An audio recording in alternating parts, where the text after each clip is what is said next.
नमस्कार साथियों, मैं प्रताप सौरभ मौजूद हूँ इस समय विश्व के सबसे प्राचीन एवं धार्मिक नगरी वाराणसी में। और यह वाराणसी का दशाश्वमेध घाट है। यह वही दशाश्वमेध घाट है जिसे ब्रह्मा ने शिव के स्वागत के लिए बनाया था। और ब्रह्मा ने यहाँ 10 अश्वमेध यज्ञ किए थे। और यह मान्यता काशी खंड के अनुसार है। अन्य और मान्यताएं हैं जिसके अनुसार कई और राजाओं ने, जैसे कि राजा दियोदास और नागवंशी राजा चतुरसेन ने, और भी कई राजाओं की मान्यताएं हैं, उन्होंने यज्ञ किए। यह घाट जहां लोग पूरे विश्व से इसकी भव्यता और माँ गंगा की आरती में शामिल होने के लिए खींचे चले आते हैं। प्रतिवर्ष एक दिन खास होता है बनारस के इन घाटों के लिए, और यह दिन देव दीपावली का है। हम यहाँ मौजूद हैं जबकि कल जब हम यह वीडियो बना रहे हैं, शूट कर रहे हैं, उसके दूसरे रोज ही यहाँ भारत के प्रधानमंत्री नरेंद्र मोदी जी आ रहे हैं और बाकी तमाम मंत्री उत्तर प्रदेश के मुख्यमंत्रियों के साथ यहाँ शामिल होने वाले हैं देव दीपावली के इस उपलक्ष्य में। अगर मैं यह प्रश्न पूछूं कि हम दीपावली क्यों मनाते हैं, तो लगभग सभी के पास इसका जवाब होगा, और मुख्य तौर पे एक ही जैसा जवाब सभी के पास होगा। किंतु यदि मैं यह पूछूं कि देव दीपावली क्यों मनाई जाती है, तो मुश्किल है सभी के पास इसका जवाब हो, और जिनके पास जवाब होगा शायद उनके तर्क और मत भिन्न भिन्न हैं। आज मैं उन्हीं तर्कों और उन्हीं मतों पे बात करना चाहता हूँ। उन्हीं तर्कों और उन्हीं मतों पे आपको बताना चाहता हूँ कि काशी के घाटों पर एक रोज़, जो कि कार्तिक मास की पूर्णिमा का रोज़ होता है, उस रोज़ इन घाटों को दियों से सजाया क्यों जाता है, और लोग देश विदेश से यहाँ पर खींचे क्यों आते हैं। भारतीय सनातन परंपराओं में मौजूद हमारे शास्त्र और पुराणों की ओर अगर हम देखें तो उसमें यह बात लिखी गई है कि एक राक्षस जिसका नाम ताड़कासुर था, उसके 3 पुत्र थे, तारकाक्ष, कमलाक्ष और विद्युमाल्य। और इन तीनों ने भगवान शिव की आराधना की और यह वरदान, अपने 3 लोकों का वरदान प्राप्त कर लिया। यह समझना होगा कि अपने 3 लोकों का वरदान प्राप्त कर लिया। अब जो देव थे वो घबरा गए, खास कर इंद्र, जो ताड़कासुर से पहले से ही भयभीत थे, वह अब डर गए। और यही डर का कारण था जो वो भगवान शिव के दरबार में पहुंचे। भगवान शिव को जब यह बात पता चली तो भगवान शिव ने एक, और जो वरदान, यह बात समझिए कि जो वरदान भगवान शिव से उन 3 पुत्रों ने प्राप्त किए थे, उन तीनों लोगों के वरदान का यह मतलब था कि तीनों लोग तभी नष्ट किए जा सकते हैं एक ही समय पर, एक ही हथियार से उन पर वार किया जा सके। तो भगवान शिव के पास जब इंद्र पहुंचे तो भगवान शिव ने अपने धनुष से तीनों लोगों को एक साथ एक ही समय पर नष्ट कर दिया। और यह वही धनुष थी जिसे श्री राम ने सीता के स्वयंवर में उस धनुष को तोड़ा था। ताड़कासुर के 3 पुत्रों के वध के बाद और उनके 3 लोकों के समाप्त हो जाने के बाद देवों ने यह फैसला किया कि भगवान शिव की प्रिय नगरी काशी में इकट्ठा होकर एक उत्सव मनाया जाए।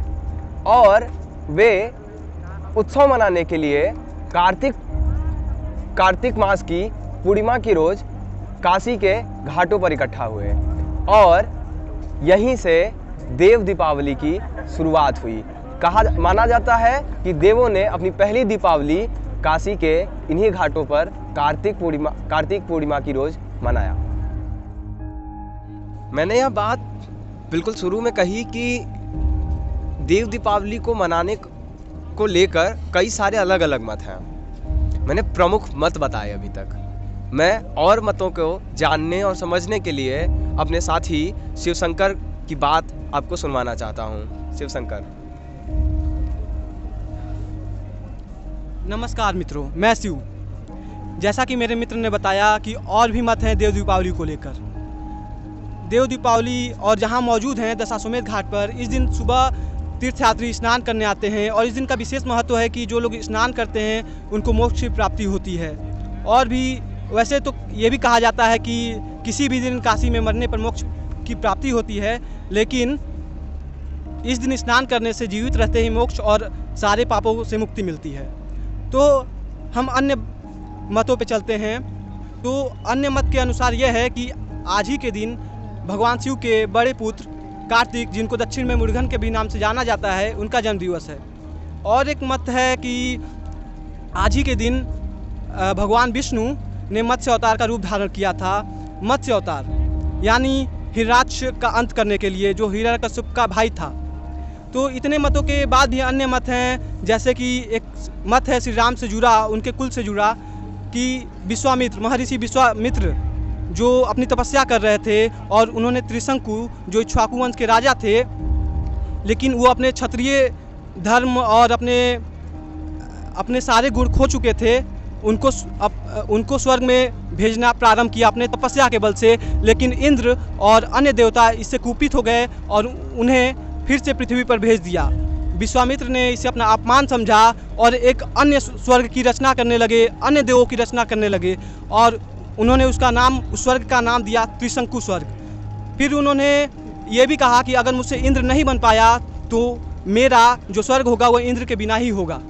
तो देवों ने आके प्रार्थना की और अपने अस्तित्व को बचाने की प्रार्थना की कि महाराज हमें छोड़ दीजिए, ठीक है कि हम उनको वापस मतलब स्वर्ग में उनके पूरे शरीर सहित उनको स्वर्ग में ले जाएंगे, लेकिन आप अपना हट त्याग दीजिए। तो विश्वामित्र ने उन्हें क्षमा कर दिया और अपनी जो तपस्या के बल पे स्वर्ग और ये गतिविधियाँ उन्होंने चालू की थी उसे रोक दिया। तो इतने ही मत थे। और जैसा कि आज के दिन विशेष महत्व है, यहाँ पे दीपदान होता है दशाश्वमेध घाट पर, और शहीदों के लिए भी यहाँ पे दीपदान होता है कि उनकी आत्मा को स्वर्ग मिले। और भी कई सारी चीज़ें हैं, जैसे कि कई लोग आते हैं यहाँ पर विदेशियों से भ्रमण के लिए।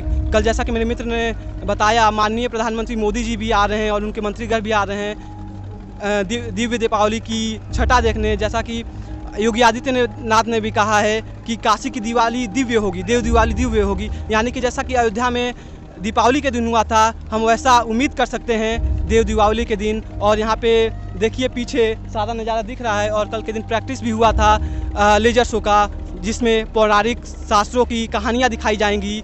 तो इसी के साथ मैं विदा लेता हूँ, आगे मेरे मित्र सौरभ सिंह संभालेंगे। धन्यवाद शिवशंकर। तो यह थे कुछ मत, जो कुछ और प्रमुख मत कह सकते हैं हम, जो शिवशंकर ने हमें बताए। इनके अतिरिक्त भी कई सारे मत हैं और एक साथ सभी को कह पाना, समझा पाना थोड़ा मुश्किल है।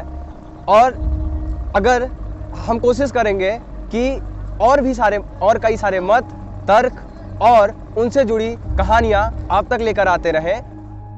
कल देव दीपावली है और अपने मन के भीतर दिया जलाएं। जैसा कि अटल बिहारी वाजपेयी ने कविता लिखी, आओ दिया जलाएं।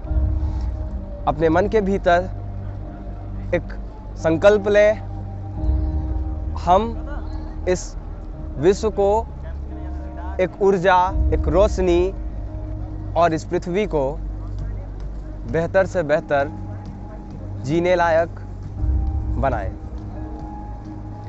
और इसी के साथ हम विदा लेते हैं आपसे। हम फिर मिलेंगे। शुभ रात्रि, शुभ देव दीपावली। आप लोगों का बहुत बहुत शुक्रिया।